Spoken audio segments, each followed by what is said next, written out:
Hello and welcome to your Jayco 295 BHS. Starting right up front, we have a light, just in case we need to hook up at night. Retract and extend for your power tongue jack here. Coming to your propane tanks, you have a little supply here, which you can flip to whatever arrow this is going. Whatever propane tank you'd like, and whatever that's pointing at is the tank that it's actually taking the propane from. So if you want this one to be taken, open this one up to the left, keep it there, otherwise flip it over here, open that one up. Coming inside here, you have storage. Right here you have a black tank flush. So what this is when you put a pressurized hose into the black tank flush, this just runs a sprinkler into your black tank to help kind of flush everything that may have gotten stuck out. So if there's any toilet paper or whatnot that got stuck on the way out, it'll just help flush that so nothing's stuck. For the outside shower, you have the hot and cold side here, along with the shower head and the tube wrapped up there. City water connection. So when you get to a campground, this is what you plug your campground hose into. You're going to need a water pressure regulator because if there's too much pressure, it will blow your lines. So if you have that in there, it'll kind of dumb it down and regularize the pressure so it won't hurt your lines. And also if it's too little, it'll kind of help recognize that as well. Coming down to your sewer system, you have the gray tank and then the black tank on the right. Gray tank's gonna be your shower, sinks, stuff like that. And the black tank is going to be your toilet. So that's why I said the toilet paper getting stuck with the black tank. It's very common. So I recommend doing the black tank first because that's the dirtiest water. So you go ahead, open that up, let it all drain out. Then go up to your black tank flush, put a hose in there, let everything rinse out. Go ahead, take your hose off, and then shut the black tank valve, and then open the gray tank one. And then since this is the cleanest water out of these two, this just gives it one last rinse before you go ahead and put your hands on there. And then the low point drains are also right behind the skirt, high and cold side.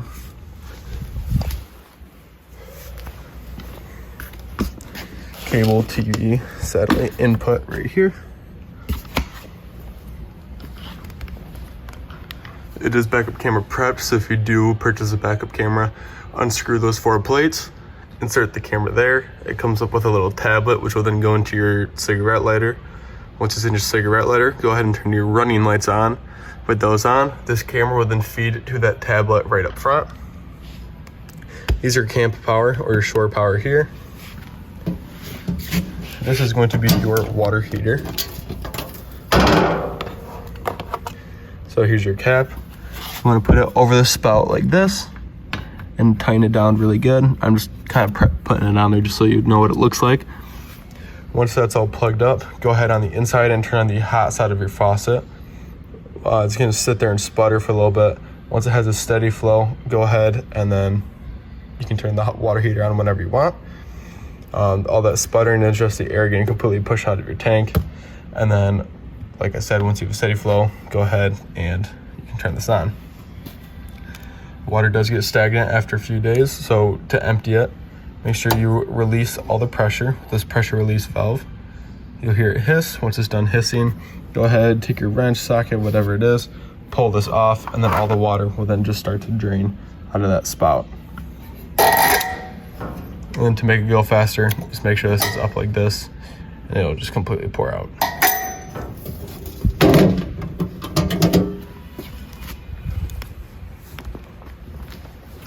Here's your little outside kitchen portion, fridge, sink, and then right underneath it you have your LP gas hose, or LP quick connect there. And then moving along, this is gonna be your furnace exhaust. So the excess heat will then start to flow out of this. So if you do have the heat on, just make sure any little kids or someone who may not know in the area, just let them know don't touch that because they will get burned.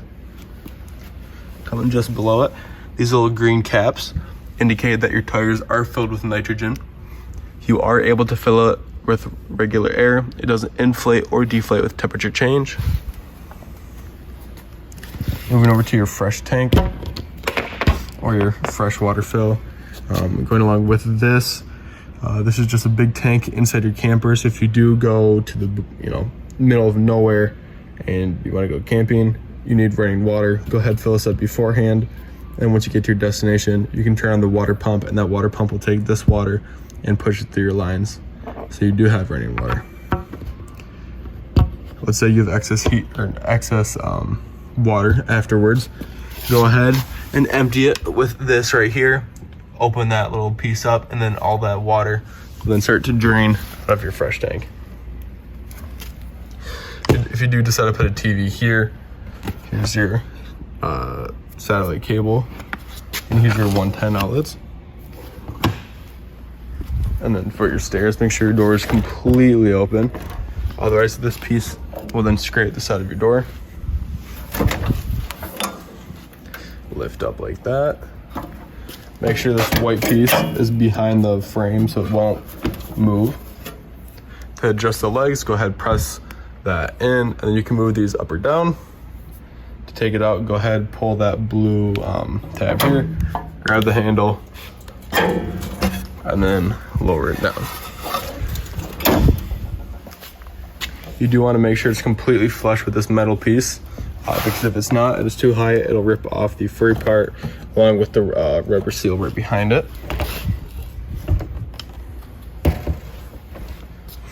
On top of your awning here, you have a little black tab. That black tab, if you peel it off, there's a opportunity to manually override your awning if it ever electrically goes out. You can just do it manually. And then these are going to be for your stabilizer jacks. You just take it, I'll just use this one, and you go ahead, stick it right in there like that, and then start to crank. Coming to the inside, you have all of your little electronics here. Lights, left side, awning, right side, main lights, which you can also toggle with the little button right in the middle. Go ahead, press that, and then turn back on so you can section them off. If you want the little kids to, sleep or take a nap, you can go ahead and turn those off and leave the rest of them on, or however else you'd like. Coming to this is gonna be your readers. Battery, fresh tank, black and gray, just to show you how full they're getting. Water pump, that goes for that fresh tank. If it is full, you're on the middle of nowhere, needing running water, turn that on, and then that pump will then take water from your fresh tank and push it through your lines. For your water heater, you have two elements, gas and electric. If you're on the middle of nowhere, gas. If you're plugged up, I would just recommend doing electric so it doesn't waste your propane. But either way, you can turn both on if you'd like, whatever your personal preference is. For this side, I'm just gonna move in a little bit so you know what it sounds like when it fully extends. Because some people think, something's going wrong once they hear that little gear grinding noise. But it's completely normal. Lets me know you're fully extended. For your awning, let's see how close we can get. But you're gonna know when you're fully extended when the extra flap falls down, and you can see the black bar behind it.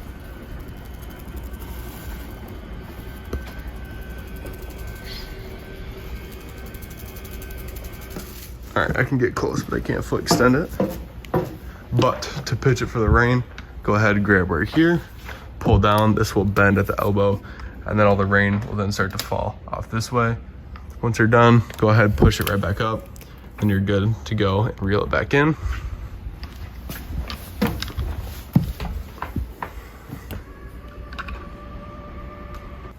Coming to your carbon monoxide detector here. As a safety feature, this is always running. And since it's always running, this green light is always going to be on, indicating that it's on. So this will actually kill your battery after like 3 to 4 days. So if you're not going to be using your camper, I just recommend taking the negative end off of your battery. So then this will finally die. Moving over to your stereo here. Press the turn on. The volume here, twist to the left, twist to the right. Zone 1, inside speakers. Zone 2, outside speakers, which you can turn both off like that or mute them both just by tapping the top right once. You have your Bluetooth, AM, FM, aux, USB, and HDMI cap. equalizer. And then you can go ahead and switch channels with the left and right. We are asking for there. Flour, sugar, and then hold. So it'll say stand by and then completely shut off. For your bedroom, if you grab the part of this wood piece here and lift up, you can access your storage underneath. Here's the TV bracket, input there for satellite, and then 110 outlets here.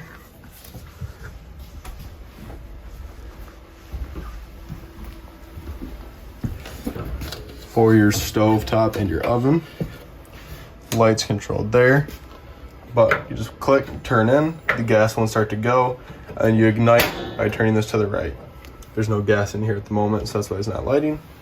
But with this little right arrow here, you always want to turn it to the right, never to the left, because it will actually snap off.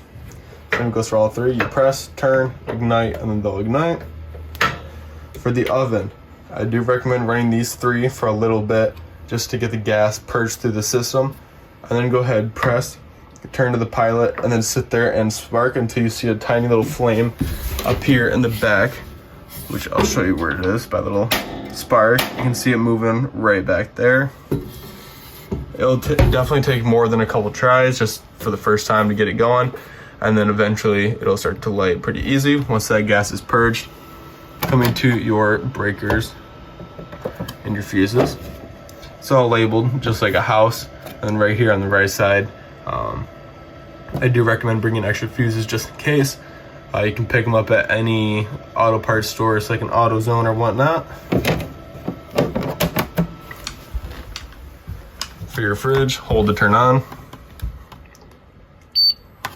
and then you can lower it, the cooling with the plus and minus here. 5 is going to be the coldest it does get, and then 1 will be like cold.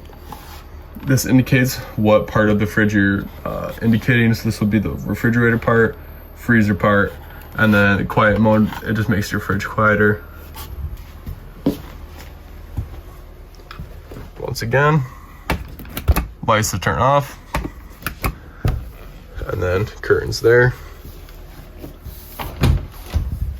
For your toilet, it's just gonna be a foot flush. You press on here and it opens up just like that.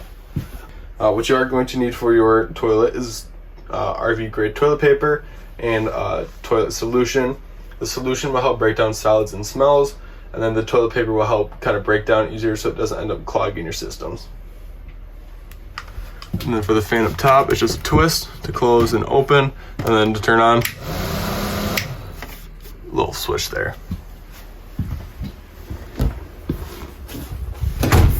For your thermostat, tap to turn on, and then keep pressing high fan, cool, furnace, and off, and then you control your temperature with the up and down arrows right there.